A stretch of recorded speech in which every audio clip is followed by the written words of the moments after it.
দেখেননি, আমি নিজের থেকে বললাম, কারণ আমি নিজে দেখেছি। 3টা বছর আমি তার পাশে ছিলাম। ওনার বহু আচরণ আমি দেখেছি, ওনার বহু ব্যবহার পেয়েছি, বহু উপদেশমূলক কথা আমার মাথায় হাত দিয়ে বলতো। 3 বছর তো এক জায়গায় তার সাথে। এই লোকটাকে দেখতাম সারা দিন সারা রাত শুধু আল্লাহর জিকিরে আর কোরআনে কারিমের বিভিন্ন আয়াত তিনি পড়তেন। কারো কারো কাঁধে হাত দিয়ে চলাফেরা করতে দেখেছি, এমনিতে একা একা চলতে পারতেন না। সব সময় মুখে লেগে আছে আল্লাহুম্মা ইন্নী আসআলুকা শাহাদাতান ফি সাবিলিক। আল্লাহ তুমি আমাকে সাধারণ মরণ দিও না, মরণ দিলে শাহাদতের মরণ দিও। এই জন্য জালেমরা তাকে ফাঁকি দিয়ে জেলখানা থেকে চিকিৎসার নাম দিয়ে বের করে ইনজেকশন দিয়ে মেরে ফেলেছে। ওনার পূর্বপুরুষ আপনি তাকান, ওনার যে পূর্বপুরুষ ওনারা যারা মেনে চলতেন, যাদেরকে ইমাম আবু হানিফা রহমতুল্লাহ আলাইহি তাকেও জালেমরা 8 বছর জেলখানায় রেখে যখন আর নরম করতে পারে নাই, সর্বশেষ বিষ প্রয়োগ করে মেরে ফেলেছে। শত শত বছর পর তাদের উত্তরসূরি হিসাবে যারা পরিচিত বাংলাদেশে শহীদ আল্লামা দেলাওয়ার হোসাইন সাইদি, তাকেও কিন্তু জালেমরা 13 বছর রাখার পরও দুর্বল করতে পারে না। আমাকে নিজেই বলেছে কয়েকদিন, আমার তো ভালোভাবে প্রথমে ভাবে চিনতো না। আমি একদিন যে বলছি হুজুর আপনি আমাকে চিনেন? কে? আমার নাম হামজা, কুষ্টিয়া। তখন আস্তে আস্তে মনে করে বলছো ওই যে আব্দুল্লাহ আমিন, আবুল কালাম আজাদ বাশার, তারেক মনোয়ার, হামজা, মাসুদ আমার কাছে এসে এই কথাগুলো বলে। হ্যাঁ, এবার চিনিছি। তখন আস্তে আস্তে পরিচিত হয়ে কথাগুলো শুনতাম, দেখেছিলাম উনি মাঝে মাঝেই বলতো হামজা। ওরা কিন্তু মাঝে মাঝে আমার অফার দিত, জেলখানার ভেতরে গোয়েন্দা পাঠিয়ে দিত। মাঝে মাঝে আমার বলতো আপনি নিজে যদি জামাত ইসলামী বাংলাদেশ ছেড়ে দিয়ে নিজে একটা আলাদা দল খোলেন, ওই দলের নিজে আপনি সভাপতি হবেন, আপনি অথবা নিজে আপনি পীর সাহেব দাবি করবেন, যত মুরিদ লাগে সারা দেশ থেকে আমরা সাপ্লাই দেব, আপনার যা লাগে। জেলখানা তো না, একেবারে রাজকীয় জীবন আপনি কাটাবেন, শেষ বয়সে পরিবারের কাছে থাকতে পারবেন। ওনাকে কতবার অফার দিয়েছিল গোয়েন্দা বিভাগের লোকেরা, ডিজিএফআই, এনএসআই, যতবার দিয়েছে বলেছে না আমি বুঝে শুনে এই দলে আছি। ওল হাদিহি সাবিলি আদউ ইলাল্লাহ, এই আয়াত আমি ওনার মুখে শুনেছিলাম। সূরা ইউসুফের 108 নম্বর আয়াতটা আমাকে শুনিয়েছে। হামজা আমি এই পথে মানুষকে ডাক দিয়েছি সারা জীবন, আন্দাজে না, বুঝে শুনে ডেকেছি। আলা বাসিরাতিন, আন্দাজে ডাকি না, আমি দেখে শুনে বুঝে শুনে সব জ্ঞানে ডাক দিয়েছি। এইটাই আমার পথ। আমার পথ এইটা শুধু না, আমার অনুসরণ যারা করবে তাদের এই একই পথ। আমি কোরআনের এই আয়াতটাকে জীবনের সঙ্গে বানিয়ে নিয়েছি। এজন্য 50 বছর আমি কোনোদিন বাবার দিকে ডাকি নাই, স্বামীর দিকে ডাকি নাই, ভাবির দিকে ডাকি নাই, ডেকেছি আমার আল্লাহর দিকে। তার সারা জীবনের ডাক ছিল কোন দিকে? কোনদিন শুনেছি যে তার বাবার দিকে মুরিদ হওয়ার জন্য ডাকতেছে? তার সারা জীবনে 50 বছর তিনি ডাকি দিয়েছেন এইভাবে যে আসো আল্লাহর পথে, আসো রাসূলের পথে। এ পথ থেকে সরানোর জন্য ইমাম আবু হানিফাকে যেমন চেষ্টা চালিয়েছে, পারে নাই। সাইয়্যিদ কুতুবকে চেষ্টা চালিয়েছে, পারে নাই। সাইয়্যিদ কুতুবের জীবনী আমাকে পড়িয়েছিলেন এটিএম আজহারুল ইসলাম, রংপুরের কৃতি সন্তান, এখনো পর্যন্ত লোকটা জেলে আছে।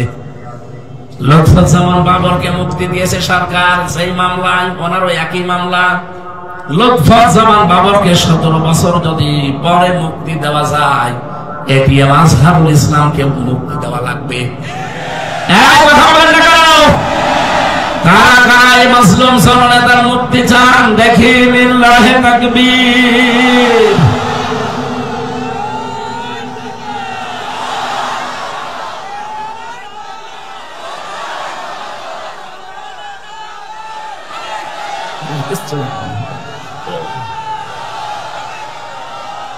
আলহামদুলিল্লাহ ভাই,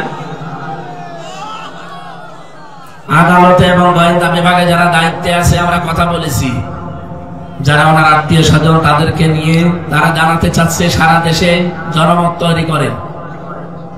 এতে মাদ্রাসার শিক্ষক যারা আন্দোলন করেছিল মাত্র 2 দিন সরকার তাদের দাবি মেনে নিয়েছে। এর কথা বলছে না কেন? এটা আমার মনে হয় এটা সময়ের দাবি মেনে নিয়েছে, আলহামদুলিল্লাহ। কারণ তারা একটা বৈষম্যের শিকার ছিল। বৈষম্য দূর করার জন্য যেহেতু এই দেশ আমাদের উপহার দিয়ে গেল, এই লক্ষ লক্ষ ছাত্র জনতা, জালেমের মিথ্যা মামলা যেগুলো ছিল ওইগুলো ছিল মানুষের উপর একটা বৈষম্য। সুতরাং এই দেশে 1,10,000 মানুষ এই খুলনা জেলখানা সহ বিভিন্ন জেলে আছে, যারা এই 15.5 বছরে মিথ্যা মামলায় মিথ্যা সাক্ষীর কারণে জেলে পচে পচে মরতেছে। আমার মনে হয় তাদেরকে বিনা বিচারে বিনা হিসাবে ছেড়ে দেওয়া দরকার। বলেন, লুৎফুজ্জামান বাবরকে আপনি যদি ছেড়ে দিতে পারেন, আজহারুল ইসলামকেও ছেড়ে দেওয়া লাগবে, একই মামলা তারা। আমার ভাইরা, আমি যে কথা বলতে চাই আপনাদের, হযরতে আমির হামজা যদি 30 বছর পরে তার শরীর থেকে তাজা রক্ত বের হয়ে আসতে পারে, শাহাদতের মরণ আল্লাহ কিন্তু এমনি কাউকে দেয় না। আল্লামা সাঈদীকে আল্লাহ ওদের হাতে মেরেছেন, এই কারণে তিনি সারা জীবন দোয়া করতেন, আল্লাহ আমাকে শাহাদতের মরণ দিও। এমনিতে ঘুমিয়ে থাকলে যদি মরেছে তো কেউ শহীদ বলতো না। গতকালকে আমার এক দাদা মারা গেছে, ঘুমিয়েছিল, উঠে দেখছে নেই, মরে গেছে, ওনাকে কেউ শহীদ বলবে? বলুন। আল্লামা সাঈদী 13টা বছর জেলখানার ভেতরে, তো কতদিন ঘুমিয়েছেন? একদিন যদি শুনতাম যে ঘুমিয়েছিল, উঠেছে মরা, আমরা শহীদ বলতাম না। তো নিজে দেখা, আপনারা ভালো মানুষ নিয়ে গেলেন, হাসতে হাসতে লোকটা বের হচ্ছে। যাওয়ার সময় আমি কারারক্ষীকে জিজ্ঞাসা করেছিলাম যে ভাই কি হয়েছে? বলছে ওনাকে ছেড়ে দেওয়া হবে। মিথ্যা প্রলোভন দিয়ে নিয়ে গিয়ে আপনারা ইনজেকশন দিয়ে মেরে ফেললেন। এই মোস্তফা জামান নামে যে ডাক্তার, এর ধরে যদি ডিম থেরাপি দেওয়া যায় সব বলে দেবে। কাকে কাকে কেন কেন কি কারণে কার ইশারা এগুলো করেছে সবও জানে। শয়তান আছে কোথায়? এখন পালিয়েছে। আমার ভাইরা, যে কথাটা তুলছিলাম এই কথাটা শেষ করি। সূরা আলে ইমরানের 140 নম্বর আয়াতের মাঝের অংশে আয়াতটা আমি ব্যাখ্যা বিশ্লেষণ করেছি, সামারাইজ করে বলছি। যার জীবন কর্মজীবন, যার জীবন এবং কর্মজীবন ভালো করে খেয়াল করুন। এমনিতে আপনাকে আল্লাহ শাহাদাতের মরণ জীবনও দেবে না। যার জীবন এবং যার কর্মজীবন আমার আল্লাহর কাছে পছন্দ হবে, যার প্র্যাকটিক্যাল লাইফটা আল্লাহর ভালো লাগবে। ওয়ালিয়ালামাল্লাহুল্লাযীনা আমানু ওয়া ইয়াত্তাখিযা মিনকুম শুহাদা ইলা আখির আয়াত। তোমাদের ভেতরে যারা ঈমান আনে এবং ঈমানের দাবি অনুযায়ী যে মানুষগুলো আল্লাহর পছন্দ হয়, ওদেরকে আল্লাহ সাধারণভাবে মরণ দেয় না, মরণ দেয় শাহাদতের মরণ। শাহাদতের মরণে পিপিলিকার চাইতেও, পিপিলিকা কামড় দিলে যে কষ্ট তার চাইতেও কম কষ্ট হয়। এটা নবীজির হাদিস। বিশ্ব নবীর জীবনে শাহাদতের মরণ, আপনি তাকান, নবীজিকেও কিন্তু আজরাইল এসে জান কবজ করেছিল। প্রতিটি জীবন কবজ করতে যে কষ্টটা হয় নবীজি পর্যন্ত এটা পেয়েছিলেন। খালি হাত রেখেছিল আজরাইল, নবীজি বললেন কি করো? বলে হাত রেখেছি, তাড়াতাড়ি তোলো, মনে হচ্ছে উহুদ পাহাড় আমার বুকের উপরে রেখেছো। আজরাইলের সময় বলেছে, হে রাসূল, আমি জানি আল্লাহর পরে আপনার স্থান, আমি খুব সতর্কতার সাথে আসানে শুধু আমার হাতটা রেখেছি, ভরও দেইনি। নবীজি বলেন, আজরাইল, এইটা যদি তোমার শুধু হাত রাখা হয় তোমার কষ্ট কোনটা? বলেন তো, এত বড় মানুষের জীবন কবজ করতে তারপর নবীজির শরীরে আমার মতো হামজার মতো 100 হামজার শক্তি তার শরীরে ছিল। বলেন, নবীজি বলেন, তোমাদের মতো সাধারণ মানুষের 100 মানুষের শক্তি আমার শরীরে আল্লাহ দিয়েছেন। এত বড় শক্তিশালী মহান মানুষের যদি মরণের যন্ত্রণা টের পায় তিনি, অথচ শহীদ যারা হবে পিপিলিকায় কামড় দিলে যেরকম লাগে অতটুকুতে সে আল্লাহর জান্নাতে পৌঁছিয়ে যাবে। শহীদ আব্দুল কাদের মোল্লা, এই লোকটার যেদিন ফাঁসি দেবে রোজা রেখেছিলেন তিনি, ওই দিন মাগরিবের পরে পরে তার স্ত্রী আর সন্তানাদি দেখা করতে গেছে শেষ বিদায়ের জন্য। যে দেখুন চার বিস্কিট ভিজিয়ে খাচ্ছে, জিজ্ঞাসা করে কি গো এখন অবেলায় বিস্কিট চা খাও? আদর করে স্ত্রীকে ডাকতো পিয়ারি বলে, পিয়ারি। পিয়ারিকে ডাক দিয়ে বলেছে দেখো আমি রোজা ছিলাম, আমি শুনেছি আজকে রাত 10টায় একে আমার ফাঁসি। এখন তো 7টা কত বাজে, মাত্র আর 3 ঘন্টা আছে। আমি রোজা রেখেছিলাম, খাবার দাবার শেষ করে শেষ খাওয়ায় চার বিস্কিটটা খেয়ে নিলাম। কিছুক্ষণ পরে তো আমার আল্লাহর সাথে আমার সাক্ষাৎ হবে। তোমাকে আদেশ দিয়ে গেলাম, সন্তানাদি যেগুলো আল্লাহ দিয়েছে এগুলো ঠিক আল্লাহর রাস্তায় টিকিয়ে রাখবা। ওই কথা বলে উনি চলে এসেছিলেন। সাজগোজ করে যখন যাচ্ছিল কারারক্ষী, ওইটা আমার দায়িত্বে ছিল কুতুবউদ্দিন। ও আমারে নিজে বলেছে, আমি ওই দিন দেখলাম মনে হচ্ছে লোকটা শ্বশুর বাড়ি যাচ্ছে। আমি ওনারে বলেছি আপনি প্রস্তুতি নেন, বলছে আমি রেডি আছি। তার মানে ওনার সব কমপ্লিট। অবশ্যই আমার আল্লাহ ফেরেশতাদের মাধ্যমে তার কানের কাছে কিছু শুনিয়েছিলেন, নয়তো এই বয়সে এরকম প্রস্তুতি নেওয়া মাত্র 3 ঘন্টা। রব্বুল আলামিন বলেন ইন্নাল্লাযীনা ক্বালু রাব্বুনাল্লাহু সুম্মা ইসতাকামু তাতানাজ্জালু আলাইহিমুল মালাইকা। অবশ্যই যারা এই কথা বলতে পারবে দুনিয়াতে যে আমাদের রব আল্লাহ, শুধু বলেই শেষ করে দেবে না, টিকে থাকবে। বাংলাদেশে বহু মানুষ আমাদের রব আল্লাহ এই কথা বলার পরে আর টিকে থাকতে পারে নাই, তারা এখন মুনাফিক হয়ে গেছে। এই কথা বলেন না কেন? আপনি মাওলানা ফরিদ উদ্দিন মাসুদের নাম শোনেননি? ও তো বলতো রব আমার আল্লাহ, কিন্তু টিকে থাকতে পারে নাই। বাতাস একটু আসলে ইমান হারিয়ে ফেলেছে, জালেমদের পাঁচাটা গোলামি করেছে সারা জীবন। এখন মানুষের ভেতরে আল্লাহ ওর প্রতি একটা ঘৃণা তৈরি করে দিয়েছে। মাওলানা সাইদি ইন্তেকাল করেছে, শহীদ হয়েছে, তার নাম শুনলে মানুষ এখন দোয়া করে। আর লোকটা জীবিত আছে, পরিমাণ মানুষ দেশে পেলে কুকুরের মতো পিটাবে। বাস্তবতা বোঝা লাগবে। আল্লাহকে রব বললে শুধু হবে না, টিকে থাকা লাগবে। এই 15.5 বছরে বহু মানুষকে আমরা দেখেছি টিকে থাকতে পারে নাই, কিন্তু যারা টিকে ছিল আল্লাহ বলেন তাতানাজ্জালু আলাইহিমুল মালাইকা, এদের বিপদে আপদে আমি আল্লাহ ফেরেশতা নাযিল করে সাহায্য করেছি। তাতানাজ্জালু এটা মোজারে বর্তমান ভবিষ্যৎ, প্রেজেন্ট ফিউচার, শুধু এখন না, কিয়ামত পর্যন্ত আয়াতটা থাকবে। বলেন বলেন। মালা কন্যা দিয়ে মালাইকা বহু বচন দিয়েছেন। ফেরেশতারা এসে কি করবে জানো? আল্লাহ তাখাফু ওয়ালা তাহজানু। ফেরেশতারা মরণের সময় পর্যন্ত এসে বলবে কোনো ভয় নেই, কোনো চিন্তা নেই। আপনার ছেলে মেয়ে নিয়ে, বউ নিয়ে, চাকরি বাকরি নিয়ে, দলের লোক নিয়ে চিন্তা হয়, কোনো টেনশন করবেন না, ওদের সব দায়িত্ব আল্লাহ নিজেই তুলে নিয়েছে। এই কথা যখন কানের কাছে এসে ফেরেশতারা বলে, তখন লোকটা সাহস পায়, তখন তিনি তৃপ্তির হাসি দেয়। 2 নম্বরের ব্যাখ্যা হচ্ছে, সামনে ফেরেশতারা আয়াতটা তুলে ধরে, ওয়া আবশিরু বিল জান্নাহ, ওই যে জান্নাত দেখা যাচ্ছে ওইটার সুসংবাদ দেওয়ার জন্য আমরা এসেছি। আল্লাহর কসম, শহীদ মীর কাশেম আলী, শহীদ আব্দুল কাদের মোল্লা, এই 2 জনের ব্যাপারে আমি নিজে দেখেছি, শুনেছি কারারক্ষীর কাছে, কারণ তারা আমার দায়িত্বে ছিল। ওরা যা বলেছে আমি আয়াতের সাথে মিলিয়ে দেখেছি। ফেরেশতারা অবশ্যই তাদের কানের কাছে এসে এই সংবাদগুলো শুনিয়েছে। এই জন্য 3 ঘন্টা পরে যার ফাঁসি, সে হাসতেছে। মনের ভেতরে কোনো দুঃখ নেই, কোনো আফসোস নেই, চেহারার ভেতরে কোনো চিন্তার ছাপ নেই, কোনো দুঃখের ছাপ নেই। মনে হচ্ছে শ্বশুর বাড়ি যাওয়ার জন্য নতুন কাপড় পরে রেডি হয়ে গেছে। আরে ভাই, ফেরেশতারা কিছু যদি নাই বলবে, মুখে হাসি আসলো থেকে। 3টা বছর তো আমিও ছিলাম, আমি দেখেছি। আমার হাসি দূরের কথা, কোনদিন মুখ মলিনি যায়নি, তারপরেও তো আমার বাইরে সবাই ছিল, কোনো অসুবিধা হয়নি আমার বাইরে।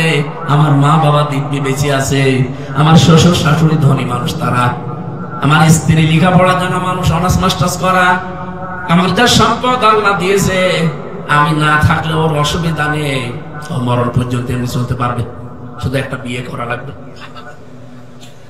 অসুবিধা কি, মরে গেলে করবে। তারপরও আমার যে চিন্তা, টেনশনে 24 ঘন্টা, কারণ আমি যোগাযোগ বিচ্ছিন্ন ছিলাম। ফাঁসির কন্ডেম সেলের ভেতরে আমার ওরা 24 ঘন্টা তালা লাগিয়ে রাখতো, না কোনো জায়গায় যাওয়া যাবে না আপনার।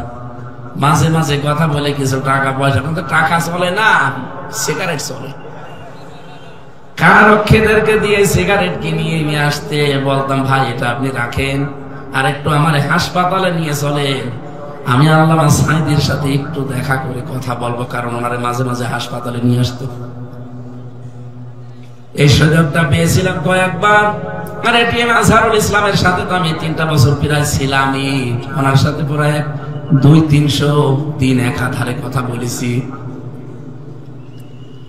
বাকি সময় দেখেছি আমার টেনশনই কাটে না, টেনশনই কাটে না। বাইরের কথা মনে উঠলে আমার কান্না লাগতো, যে কি গো, কোনদিন মনে হয় আর বাইরে যেতে পারবো না।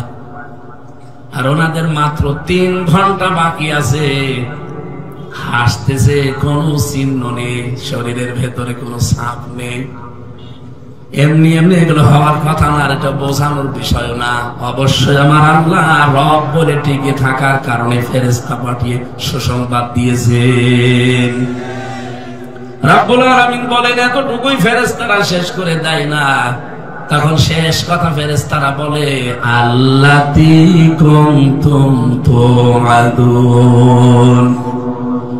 আল্লাহ যে জান্নাতের ওয়াদা করেছে সেই জান্নাত তুলে ধরলাম, আপনি এটা দেখতে থাকেন আর আসতে থাকেন। নাহানু আউলিয়াউকুম ফিল হায়াতিদ দুনিয়া ওয়া ফিল আখিরাহ, দুনিয়ায় আপনাদের আমরা বন্ধু ছিলাম, কিয়ামতে আপনাদের বন্ধু থাকবো। আবশিরু বিল জান্নাত আল্লাতী কুনতুম তুআদুন ওয়ালাকুম ফিহা মা তাশতাহি আনফুসুকুম ওয়ালাকুম ফিহা মা তাদউন। এমন জান্নাতে আপনাদেরকে আমরা পৌঁছিয়ে দেওয়ার জন্য এসেছি, যে জান্নাতের ভেতরে যাওয়ার আগে জিনিস পাওয়া যায়। বলেন সুবহানাল্লাহ। নুজুলাম মিন গফুরির রহিম, দয়াময় আল্লাহর পক্ষ থেকে এটা একটা মেহমানদারি। আল্লাহ যেন এই মেহমান হিসাবে সবাইকে কবুল করেন, বলেন আমিন। সূরা বাকারার 278 নম্বর আয়াতটা আমরা পড়েছিলাম। আমি আবার বলছি, হেদায়েত আমি সাথে করে নিয়ে আসি নাই। যারা ভালো হওয়ার নিয়তে এসেছেন, মন যদি আপনার থাকে, আজকে মুমিনের 7 দফা কর্মসূচি কোরআন থেকে শুনবেন, আশা করছি আপনি হেদায়েত পেয়ে যাবেন। মন যদি না থাকে, হামজানা কাবা শরীফের ইমাম যদি ডাক্তার মিজান সাহেব নিয়ে আসে, আপনার কিছুই হবে না। তারা হেদায়েত কার হাতে বলেন তো? আপনার মন শুধু আল্লাহ দেখবে। আবু তালেবের মন ছিল না, এই জন্য আল্লাহ নবীর আপন চাচা হওয়ার পরও হেদায়েত দেয়নি। কথা বলেন না কেন? হযরতে বেলালের মন ছিল কোথায়? ইথিওপিয়া, সেখান থেকে আমার আল্লাহ তাকে হেদায়েত দিয়ে কালো মানুষটাকে একেবারে আলো বানিয়ে দিয়েছে। হযরতে বেলালের সম্মান আল্লাহ এত বেশি দিয়েছেন, বিশ্বনবী বলেন, আমি যখন মেরাজে গিয়েছি তখন আমার ভয় লাগছিল, হঠাৎ আমি বেলালের পায়ের আওয়াজ পেলাম, ভয়টা আমার দূর হয়ে গেল। দুনিয়াতে আসার পরে বেলালকে মাঝে মাঝে বলতাম, কি করো এত? হুজুর, আমার তো সব আমল আপনার জানা, পার্সোনাল আমল এতটুকু আছে, আমি বিনা ওযুতে থাকি না পারতপক্ষে, আর মসজিদ দেখলে আমি দখলুল মসজিদের 2 রাকাত নামাজ পড়ি নে। বিশ্ব নবী বলেন, বেলাল এই আমলটা ছাড়বা না। আমি জান্নাতে জাহান্নামে মিজান পুলসিরাতের আল্লাহর নিদর্শনগুলো দেখছিলাম। এমন একটা জায়গায় আমি গেছি যেখানে সিদরাতুল মুনতাহা বলা হয়। আমার ভয় লাগছিল, আশপাশে কেউ ছিল না, হঠাৎ দেখি তোমার পায়ের আওয়াজ পাওয়া যাচ্ছিল। তোমাকে আল্লাহ এমন জায়গায় পৌঁছেছে কোনদিন এই দুইটা আমল ছাড়বা না। বলেন সুবহানাল্লাহ। এজন্য হেদায়েত আমি হাতে করে নিয়ে আসতে পারি না, এটা আমার হাতে নেই। কার হাতে? আজকে মুমিন আপনি দাবি করছেন আপনার এই 7 দফা কর্মসূচি দুনিয়ায় থাকা লাগবে। 1 নম্বরে আমার আল্লাহ বলেন মুমিন জীবনের প্রথম কাজ হবে সে যেন সুদ না খায়। এদেশে তো সুদ নেই। যতদিন যাকাত ভিত্তিক অর্থনীতি দেশে কায়েম না হবে ততদিন 100% সুদ বন্ধ হওয়া সম্ভব না। কিন্তু আমরা যারা মুমিন দাবি করছি, কোরআন কারীমের আয়াতে আল্লাহ জানিয়েছেন ইয়া আইয়ুহাল্লাযীনা আমানু তাকুল্লাহা ওয়া যারু মা বাকিয়া মিনার রিবা ইন কুনতুম মুমিনিন। যদি মুমিন দাবি করো, ঈমানদারেরা আমাকে ভয় করো, আর সুদের যত বকেয়া আছে সব ছেড়ে দাও। ফাইল্লাম তাফআলু ফাযানু বিহারবিন মিনাল্লাহি ওয়া রাসূলিহি। আমার এই ঘোষণা শোনার পরেও যদি কেউ সুদ ছেড়ে না দেয়, আমি আল্লাহর ঘোষণা হচ্ছে সেজন্য আমি আল্লাহর রাসূলের সাথে যুদ্ধ করার জন্য প্রস্তুতি নেই। বলেন নাউযুবিল্লাহ। এলাকায় সুদ আছে কিনা আমার জানা নেই, তবে দেখি এই যে টাকা ছেড়ে রাখে, টাকা আসে 1000 টাকা দিলে 1200 টাকা করে দেয়, 200 টাকা বেশি দেয়। আছে? আপনি লজ্জা পাবেন না, রাগও করবেন না। সত্যি আল্লাহর দিকে তাকিয়ে বলেন তো কারা কারা এরকম টাকা ছেড়ে রেখেছেন? একটু হাত তোলেন তো। আলহামদুলিল্লাহ। না, মিথ্যা কথা বলা যাবে না ভাই। আমি বিশ্বাস করলাম এলাকায় নেই। যদি 2-1 থেকে থাকেন, আজকের আলোচনা শোনার পরে আপনি যেহেতু মন তৈরি করছেন যে আমি মন দিয়ে শুনবো, আজকে বাড়ি যাওয়ার পর পরে সিদ্ধান্ত নেওয়া লাগবে যে যা টাকা ছাড়া আছে আসল টাকা বাদ দিয়ে না খেয়ে মরে যাব, সুদের টাকা আমি নেব না। কারণ ওটা মায়ের সাথে জেনা করা শামিল, এটা সর্বনিম্ন। আর আল্লাহ রাসূলের সাথে যুদ্ধ করার শামিল। সুতরাং এত বড় গুনাহ করে আমি কোনোদিন সফল হওয়া সম্ভব না। যারা এরকম কাজে আছেন ছেড়ে দেবেন কারা? হাত তোলেন তো। আলহামদুলিল্লাহ, কয়েকজন এবার তুলেছে। তার মানে এলাকায় আছে। ঠিক আছে, আপনারা যেহেতু সিদ্ধান্ত নিয়েই ফেলেছেন যে ছেড়ে দেবেন, যারা হাত তোলেননি ঠিক আছে, আপনার ছাড়ার দরকার নেই। যান, আপনি মায়ের সাথে জেনা করতে থাকেন, জান্নাত আপনাকে আল্লাহ দেবে। মুমিন জীবনের এই প্রথম কর্মসূচি, প্রথম দফা এটা হওয়া লাগবে যে আমি সুদ খাবো না। হ্যাঁ, যাকাত ভিত্তিক অর্থনীতি হলে আমি আরেকটা পড়তাম না। কারণ যাকাত যদি এই দেশে রাষ্ট্রীয় ভাবে কায়েম হয়ে যায় তখন আপনাকে আর ওয়াজ করা লাগবে না। আপনি না, আপনার বাপ পর্যন্ত বাধ্য হবে সুদ ছেড়ে দিতে। কারণ সুদ তখন থাকবে না। ব্যাংকিং ব্যবস্থায় তখন মুশারাকা, মুদারাবা, মুরাবাহা, বায়ে সালাম, বায়ে ইস্তিসনা, বায়ে মুআজ্জাল, বায়ে ওয়াহিদা, এরকম 28টা নিয়ম আছে। এইগুলো দিয়ে তখন দেশের ব্যাংক চলবে। এখন যেহেতু ইসলামী ব্যাংক এই নিয়মে চলে যে 100% সুদ থেকে এই দেশে কোন ব্যাংক মুক্ত না যতদিন সরকারি ভাবে যাকাত দেশে কায়েম না হবে। কথা বুঝেন? আমরা তো এই চেষ্টা চালাচ্ছি। আপনাকে ওরা জাহান্নাম থেকে, মায়ের সাথে জেনা করা থেকে বাঁচাতে চায়, আল্লাহ এবং রাসূলের সাথে যুদ্ধ করা থেকে বাঁচাতে চায়। তাছাড়া আপনি আল্লাহর সাথে রাসূলের সাথে যুদ্ধ করে পারবেন না, এটা আপনিও জানেন, আমিও জানি। মায়ের সাথে জেনা করে জান্নাত পাবেন না, এটা জানেন না? বলেন কত বড় নিকৃষ্ট কথা বললেন যে মায়ের সাথে জেনা করা গুনাহ হয়। এরপরও অনেক নামাজি থেকে টাকা ছেড়ে রাখে। কুষ্টিয়াতে আসরের নামাজ আমার সাথে পড়ে বড় বাজার থেকে এনএস রোডে ঘুরতেছে, দোকানে দোকানে যায় আর দাঁড়িয়ে থাকি ওই কোনায়। 4-5টা দোকানে দেখার পরে আমার কেমন যেন লাগলো। ডাক দিয়ে বললাম, মুরব্বি, নামাজ তো পড়ে আসলেন, আমার সাথে আমার পেছনে পেছনে খালি দোকানে দোকানে বসেন কি? কথা বলে না, আমার কাজ আছে। কাজটা কি? পরে এই দোকান থেকে ওই দোকানে চলে গেল, কি যেন হাতের ভেতরে দিল। দোকানদার আমার বলছে, হুজুর উনি টাকা ছেড়ে রাখে মাসে মাসে, প্রতি মাসের এই তারিখে আসে টাকা তুলতে, 1000 টাকায় 200 টাকা বেশি। ওই টাকা উনি তুলতে আসে। মনে মনে ভাবলাম আল্লাহ কেবল নামাজ পড়ে আসলো আসরের, আর দোকানে দোকানে কালেকশন করে বেড়াচ্ছে সুদের টাকা। এটা শুধু কুষ্টিয়াতে আছে, বাংলাদেশে আর কোন জেলায় নেই। কত বড় বড় দাড়ি রাখে, কত বড় বড় টুপি মাথায় দেয়, দেখলে মনে হবে যে জিবরাইলের ভাই, অথচ সুদখোর। এক কথা বলছে দেখেন, আপনি না খেয়ে দরকার মরে চলে যান, যা সুদ খাওয়া যাবে না ভাই। মুমিন জীবনের এই দফাটা 1 নম্বরে নেওয়া লাগবে আমাদের। 2 নম্বরে আমি পেয়েছি মুমিন জীবনের দফা হিসাবে সূরা আল ইমরান 102 নম্বর আয়াতে আল্লাহ জানিয়েছেন আনুগত্য, আত্মসমর্পণ, এটা করা লাগবে তোমার জীবনে। ইয়া আইয়ুহাল্লাযীনা আমানুত্তাকুল্লাহা হাক্কা তুকাতিহি ওয়া লা তামুতুন্না ইল্লা ওয়া আনতুম মুসলিমুন। ওহে যারা ঈমানের দাবি করো, আমাকে ভয় করো, ভয় করার মতো আর মুসলমান না হয়ে মরবা না। তার মানে আত্মসমর্পণকারী হওয়া লাগবে আপনাকে। এখন আপনি আত্মসমর্পণ করবেন কোথায়? আমাদের জাতির পিতা হযরত ইব্রাহিম আলাইহিস সালাম এটা আমাদেরকে শিখিয়েছেন।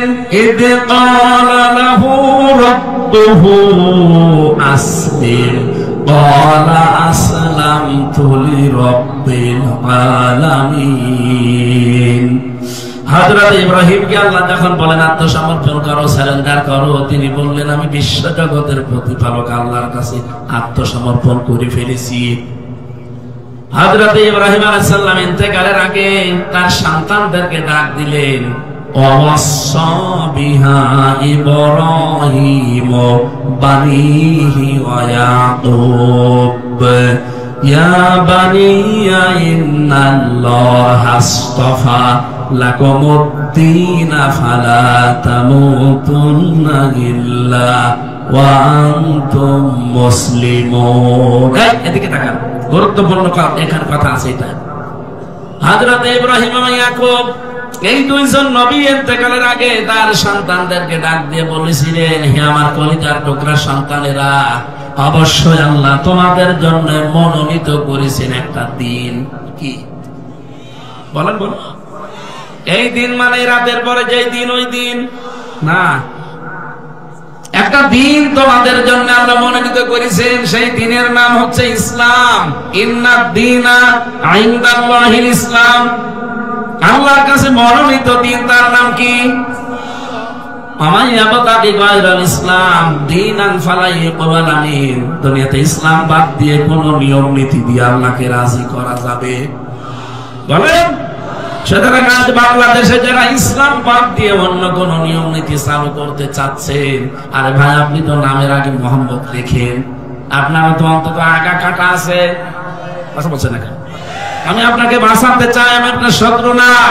আমি দেখতে পাচ্ছি আপনি ইসলাম বাদ দিয়ে বিয়ে করেন, আপনার বিয়ে হয় না। ইসলাম বাদ দিয়ে বিয়ে হয়? ইসলামের বাইরে যে বিয়েগুলো বাংলাদেশে চলছে, বিশেষ করে যে বরযাত্রী নিয়ে যায় মেয়ের বাড়িতে, এটা ইসলামে আছে।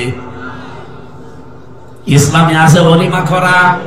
এখানে কত মানুষ আমরা বসে আছি, অলিমার খবর নেই। বরযাত্রী নিয়ে যায় 300-400। আপনার বিয়েতে বরযাত্রী নিয়েছেন না অলিমা করেছেন? বিয়ে করেননি?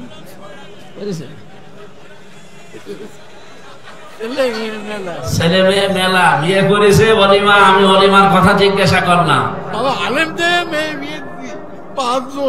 আলহামদুলিল্লাহ, উনি বয়সের ভারে হয়তো কথাটা বুঝতে পারেনি। আমি মিজান সাহেবকে বলছি, বলেন তো অলিমা করেছে না বরযাত্রী নিয়েছে? বরযাত্রী নেননি? আলহামদুলিল্লাহ। আমাদের প্রধান অতিথি অলিমা করেছিলেন? আলহামদুলিল্লাহ। এই যে ওসি সাহেব বিয়ে করেছেন না? বলা না। অলিমা করেছেন বিয়েতে না বরযাত্রী নিয়েছে? বরযাত্রী নেয়নি। আলহামদুলিল্লাহ। এই পরিবারে বিয়ে করা যায়। ওসির ছেলে মেয়ে থাকলে ওনার সাথে আত্মীয় করবেন না। আজকে থেকে সিদ্ধান্ত নেওয়া লাগবে, দিনে যেটা নেই ওইটা মুসলমান করবে না। এটা মুমিন জীবনের কর্মসূচি। সুতরাং দ্বীন ইসলামে কোন বরযাত্রী নিয়ে খাওয়ায় সিস্টেম নেই। ওলিমা করতে হবে। ওলিমা ছেলের বাড়ি না মেয়ের বাড়ি? হ্যাঁ, ছেলের বাড়ি। সুতরাং যাদের মেয়ে আছে তার বাড়িতে আরো 300-400 জন নিয়ে খাবেন। আপনি কি ফকির নাকি? আশা করছি এই নিয়মটা বাদ দেবেন। ইসলাম বাদ দিয়ে বিয়ে করলে যেমন বিয়ে বৈধ হয় না, ইসলাম বাদ দিয়ে ব্যবসা করলে ব্যবসা হয়, ইসলাম বাদ দিয়ে রাজনীতি করলে রাজনীতি হয়। কত মানুষকে বুঝে হোক না বুঝে হোক আমরা বলতে শুনছি এখন যে কোরআনের সাথে রাজনীতির কোনো সম্পর্ক নেই। এ কথা যদি বুঝে শুনে কেউ বলে থাকে ওনার ঈমান চলে গেছে, আবার ঈমান আনা লাগবে। ওনার যদি ঈমান না আনে ওনার জানাজা পড়াও জায়েজ নেই, সে যেই হোক। হ্যাঁ, কথা বলেন না কেন? কারণ এর বাইরে তো আর কেউ নেই। আছে আমার এই ছোট্ট মাথার ভেতরে 918 জায়গায় আমি পেয়েছি কোরআন দিয়ে রাজনীতি করা লাগবে। 918 জায়গায়। আর উনি এত বড় জাতীয় নেতা বলে ফেললো কোরআনের সাথে রাজনীতির কোন সম্পর্ক নেই। আপনি জানবেন কি করে? কোনদিন কোরআনটা একবার বাংলা অর্থ করেছেন? সূরা ফাতিহা যদি আমি আপনাকে জিজ্ঞাসা করি সত্যভাবে আমার সামনে পড়তে পারবেন? যদি পড়তে পারেন আপনাকে আমি মিষ্টি খাওয়াবো। এখানে সে বিষয়ে যারা জানেন না, ওয়ালা তাকফু মা লাইসা লাকা বিহি ইলমুন, যে বিষয়ে জানেন না, জ্ঞান নেই, কথা বলবেন না, চুপ করে থাকবেন। যারা জানে তারা কথা বলবে। কথা বলেন না কেন? ইন্নাস সামআ ওয়াল বাসারা ওয়াল ফুআদা কুল্লু উলাইকা কানা আনহু মাসউলা। শ্রবণ শক্তি, দর্শন শক্তি সবগুলো কিন্তু আপনার কিয়ামতে জবাব দেওয়া লাগবে। আন্দাজে ফতোয়া দেওয়ার কাজ না। সুতরাং যারা বুঝে করছেন না বুঝে করছেন আপনি থামবেন। ইসলাম বাদ দিয়ে রাজনীতি হয় না, ওটা হয় দুর্নীতি। এখানে ইসলাম দিয়ে যারা রাজনীতি করে তাদের দেখবেন আলাদা কর্মজীবন আছে। এই যে ডাক্তার মিজান, গাউসুল আজম, কথা বলে না কেন? আর ইসলাম বাদ দিয়ে যারা রাজনীতি করে তাদের কোনো কর্মজীবন নেই, ওইটাই তাদের জীবন।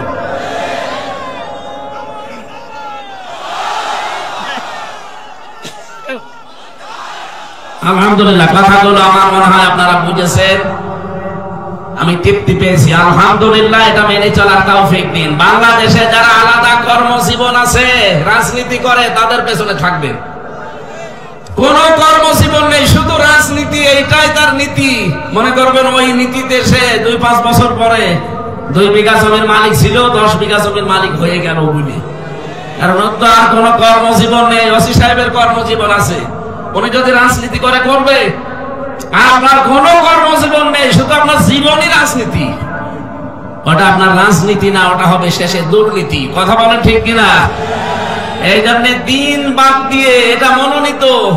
আমাদের জাতির পিতা তার সন্তানকে বলছে, ইন্নাল্লাহ আস্তাফা লাকুমুদ্দিন, তোমাদের জন্য আল্লাহ একটা দিন মনোনীত করেছেন, তার নাম ইসলাম। এটা বাদ দিয়ে কিচ্ছু করবা না। আলা তামুতুন্না, মরবা না, ইল্লা ওয়া আনতুম মুসলিমুন, যতক্ষণ মুসলমান না হতে পারো। এজন্য মুমিন জীবনের দ্বিতীয় দফা এটা, যে আত্মসমর্পণকারী আল্লাহ এবং রাসূলের সামনে, এটা হয়ে পড়া লাগবে। 3 নম্বরে সূরা মায়েদার 35 নম্বর আয়াতে আমি পেয়েছি মুমিনের জীবনের আসল কর্মসূচি এটা। এটা তার 3 নাম্বার দফায় থাকতে হবে। ইয়া আইয়ুহাল্লাযীনা আমানুত্তাকুল্লাহা ওয়াবতাগু ইলাইহিল ওয়াসিলা ওয়াজাহিদু ফি সাবিলিহি লাআল্লাকুম তুফলিহুন। ওহে যারা ঈমানের দাবি করো, আমাকে ভয় করো, আর আমি আল্লাহ পর্যন্ত পৌঁছাতে একটা ওসিলা তালাশ করো। আজ বাংলাদেশে বহু ভণ্ডরাই ওসিলা মানে পীর ধরা বোঝায়। আসলে যত তাফসীর আছে বাংলাদেশে, ওসিলার 3টা ব্যাখ্যা আমি পেয়েছি। 1 নম্বরে ওসিলা মানে নেক কাজ, 2 নম্বরে ওসিলা মানে কোরআন, 3 নম্বরে ওসিলা মানে নবীর সম্মান। আপনি কোথায় পেলেন পীর ধরা? আপনি দেখান তো। আমি এক ওসি সাহেবকে পড়াতাম কুষ্টিয়ায়, ও ভার্সিটি যখন পড়তাম সেই 10 সালে। ওই সময় উনি আমার এইটা বলছে, হুজুর আমি তো বুঝি যে ওসিলা মানে যে কোনো আল্লাহর ওলিকে ধরা না। আপনি কোনো জায়গায় পেয়েছেন? বলছেন আমি শুনেছি। শুনলে হবে না, আপনাকে আমি তাফসিরে ইবনে কাসির দিলাম, মারিফাতুল কোরআন দিলাম। এই 2টা তাফসির ওনাকে দিয়ে বলেছিলাম আপনি পড়বেন। কয়েকদিন পরে পুরাটা ব্যাখ্যা শেষ করে আমারে বলছে আমি বুঝে ফেলেছি, ও ভণ্ডরা নিজের দরবার ঠিক রাখার জন্য ব্যাখ্যা বানিয়েছে। পরবর্তীতে ওনার রিটায়ার্ড হয়েছে, বাড়ি জায়গা মতো বাড়ি গোপালগঞ্জ। ও জেলার নাম নিলে আমার কেমন যেন লাগে না। লোকটা ভালো হয়ে গেছে আশা করছি। আমি এখন আর সে জেলে যাওয়ার পর থেকে আর পরিচয় নেই, কোথায় আছে স্যার আল্লাহ জানে। কোরআন বোঝার চেষ্টায় এসেছি। আমরা চাই যারা জেনারেল শিক্ষিত আছেন বাংলাদেশে, তারা যদি পড়তে না পারেন চেষ্টা চালান, যে কোনো ভাবে আল্লাহর কোরআন আমি পড়বই। অন্তত শেষ বয়স তো কিছু না পারলেও 10টা সূরা যেন বুঝে শুনে শুদ্ধ করে পড়তে পারে। আপনি চেষ্টা চালান, যদি না পারেন তালবে ইলম হয়ে মারা যাবেন, কিয়ামতে বিচার হবে না আপনার, বিনা বিচারে জান্নাতে যাবেন। তালবে ইলমের কোনো বিচার নেই। সুবহানাল্লাহ বলতে পারেন না? তালবে ইলম মানে ওই 7 বছর 8 বছর 10 বছরে না। গাউসুল আজম ভালো তালবে ইলম হতে পারে, মুরব্বিও তালবে ইলম হতে পারে, ওসি সাহেবও তালবে ইলম হতে পারে। কথা বলছেন কেন? যেই বয়সে আপনি আরম্ভ করবেন যে আমি আল্লাহর কোরআন জানতে চাই, আপনি ওখান থেকে তালবে ইলম। কথা বুঝেছেন? মুমিন জীবনে দফা নেওয়ার রাখবে আল্লাহর কাছে পৌঁছাতে ওসিলা। ওসিলা মানে নেক কাজ, ওসিলা মানে নবীর সম্মান, ওসিলা মানে কোরআন। আবতাগু ইলাইহিল ওয়াসিলা। যত ওসিলা দুনিয়ায় আছে, ওয়াজাহিদু ফি সাবিলিহি, তার অন্যতম ওসিলা এটা। আল্লাহর রাস্তায় জিহাদের মাধ্যমে আল্লাহর কাছে পৌঁছাতে হবে। লাআল্লাকুম তুফলিহুন, আশা করা যায় আমরা সফল হব। 4 নম্বর মুমিন জীবনের কর্মসূচি সূরা তাওবার ভেতরে আছে 119 নম্বর আয়াত। সত্যবাদীদের সাথে থাকা লাগবে। ইয়া আইয়ুহাল্লাযীনা আমানুত্তাকুল্লাহা ওয়া কুনু মা'আস সাদিকিন। ঈমানদারেরা আমাকে ভয় করো আর সত্যবাদী যারা তাদের সঙ্গে থাকো। 5 নম্বরে আমি পেয়েছি সূরা আহজাবের 70 নম্বর আয়াত। যদি কেউ আপনি মুমিন জীবনে কর্মসূচি নিতে চান, 5 নম্বর দফা হাতে নেওয়া লাগবে, যে সঠিক কথা বলা লাগবে। দিন যত ভালো খারাপ হোক কোনো দিকে তাকানো যাবে না, সঠিক কথা বলা লাগবে। ইয়া আইয়ুহাল্লাযীনা আমানুত্তাকুল্লাহা ওয়া কুলু কাওলান সাদীদা। ঈমানদারেরা আমাকে ভয় করো আর কথা যখন বলবা সোজা কথা, সঠিক কথা বলবা। ইসলিহ লাকুম আমালাকুম ওয়া ইয়াগফির লাকুম যুনুবাকুম। রব্বুল আলামিন বলেন, কেউ যদি সোজা কথা বলার অভ্যাস করে, ওর জীবনের কাজগুলো সংশোধন করে দেব, ওর অপরাধগুলো আমি আল্লাহ মাফ করে দেব। বলেন সুবহানাল্লাহ।